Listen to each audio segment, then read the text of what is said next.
안녕하세요. 책사입니다. 우리의 옛 이야기 시작하겠습니다. 조선 제9대 임금인 성종은 훌륭한 인재를 고루 등용한 것을 물론이고 그들을 아끼고 사랑하는 마음이 각별한 왕이었다.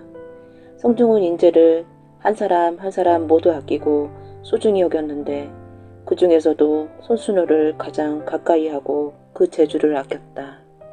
손순호는 당대 문장가로 그 명성이 자자했지만 한 가지 흠이라면 술을 너무 좋아하는 것이었다. 평소에는 말도 없는 사람이 술만 들어가면 가슴속에 품었던 광기가 되살아나는 듯 그야말로 말술을 마시며 사람이 돌변했다.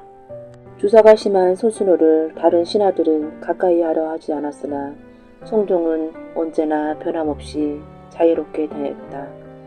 한 번은 성종이 명나라에 급히 국서를 보낼 일이 있어 손순호를 찾았다. 왕명을 받은 신하는 다급하게 손순호의 집으로 달려갔으나 손순호는 집에 없었다.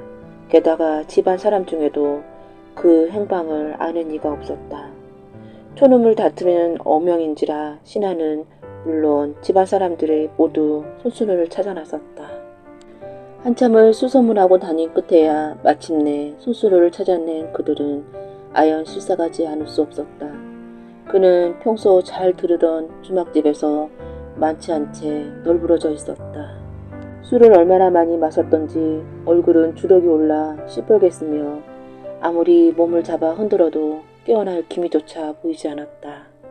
한참 뒤에야 겨우 정신을 차리고 자리에서 일어난 손순호의 몰골이 나라의 녹을 먹는 벼슬아치라고는 믿어지지 않을 만큼 초라했다. 날이 황급히 이꼴하시라는 어명이옵니다.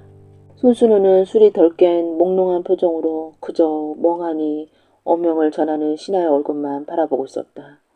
날이 어명을 내리신 지 한참 지났습니다. 한시바삐 이꼴하셔야 할 줄로 아옵니다. 서두르십시오. 날이. 신하가 당황한 나머지 손윗자락을 잡아 끌자 손순호는 그제서야 겨우 정신을 수습하고 대궐로 향했다. 이를 어쩐단 말인가. 어명을 받고도 술이 취해 한참을 지체했으니 아무리 성운이 크신다 한들 이번에는 그냥 넘어가기 힘들 것 같은데. 대궐에 당도하여 내전으로 들어가는 손순호의 마음은 애가 달아 금방이라도 숨이 멎을 것 같았다. 전하, 찾아 계시옵니까? 손순호는 내전에 들어가 이마가 땅에 닳도록 엎드렸다. 금방이라도 성종의 불호령이 떨어질 것 같아 차마 얼굴을 들어 용안을 쳐다볼 용기가 나지 않았다. 어디서 오는 길이기에 일이 늦었소? 성종은 전후 사정을 다 알면서도 넌지시 물어보았다. 그것이 소신이 그만. 또 술을 드신 게요? 성종의 목소리에는 조금씩 노기가 서리기 시작했다. 전하, 소신의 불충을 용서하여 주옵소서. 손순호는 고개를 들지 못하고 잘못을 빌었다. 지금껏 술이 덜 깨문 걸 보니 어진간히 많이 마셨나 보구려. 과인이 그토록 과음하지 말라고 일렀거늘 병은 과인의 말이 귀에 들어오지 않는 모양이구려. 전하, 그것이 아니라. 성종은 소리나게 무릎을 쳤다. 변명은 그만두시오. 항공하옵니다, 전하. 지금 중요한 국서를 명나라에 보내야 하는데 그래가지고 어디 붓이나 제대로 잡을 수 있겠소? 전하, 하명만 하옵소서. 소신이 미련한 글재주나마 성심을 다해 써 올리겠나이다. 성종은 반신반의하면서도 붓과 먹을 가져오라고 명했다. 손순호가 종이를 펼치고 붓을 잡자 성종은 천천히 국서의 내용을 읊었다. 얼마 후 손순호는 국서를 적은 종이를 성종에게 올렸다. 성종은 국서를 받아들고 조용히 읽어 내려갔다. 과연 손수레로다. 명필의 명문이로다. 성종은 마음속으로 감탄했다. 손순호가 비록 술이 강한 그의 흠이긴 하나 이런 문장은 신하들 중에서 찾아보기 힘들었다. 국서를 다 읽은 성종은 손순호를 바라보며 노기가 누그러진 얼투로 말했다. 과인이 또 한 번 당부를 하오. 부디 술을 줄이도록 하시오. 망극하옵니다, 전하. 며칠이 지났다. 손순호는 다시 송종의 부름을 받고 어전으로 나갔다.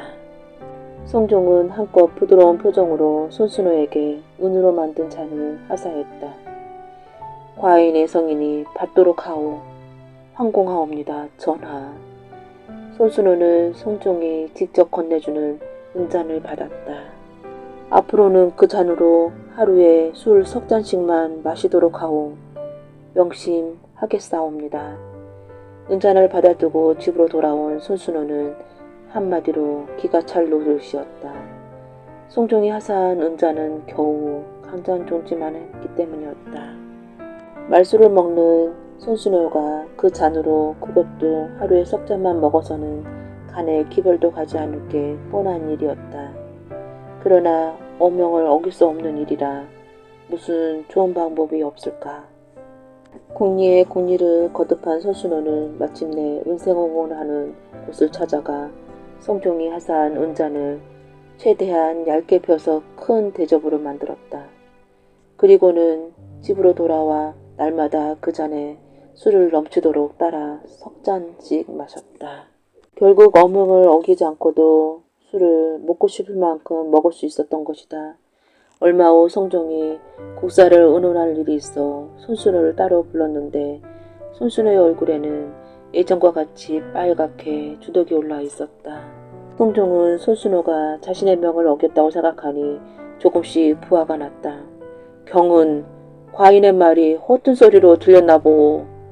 송종의 말에 손순호는 깜짝 놀라 아뢰었다. 전하, 오인 말씀이시옵니까? 송종은 불쾌한 신기를 숨기지 않고 말했다. 과인이 며칠 전 은잔을 주며 그 잔으로 하루에 3잔만 마시라고 일렀거늘 얼굴을 보아하니 그러지 않은 것 같기에 하는 소리요. 아니옵니다, 전하. 소신은 전하의 어명을 받들어 그 잔으로 하루에 꼭 3잔만 마셨습니다.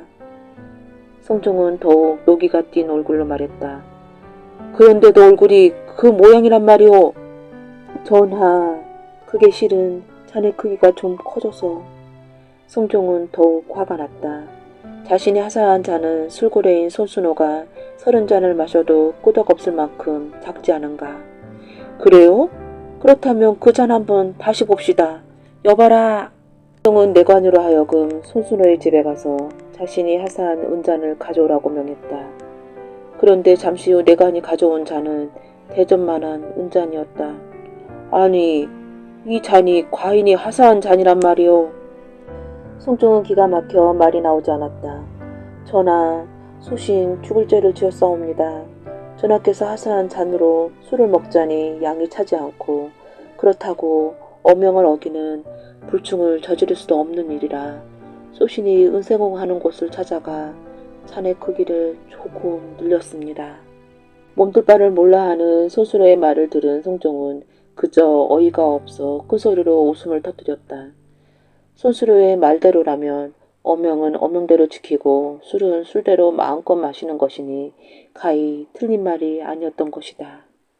어허, 경은 문장에만 능한 줄 알았더니 재치 또한 뛰어나구려. 어허, 송구스럽사옵니다, 전하. 손순호는 머리를 조아렸다.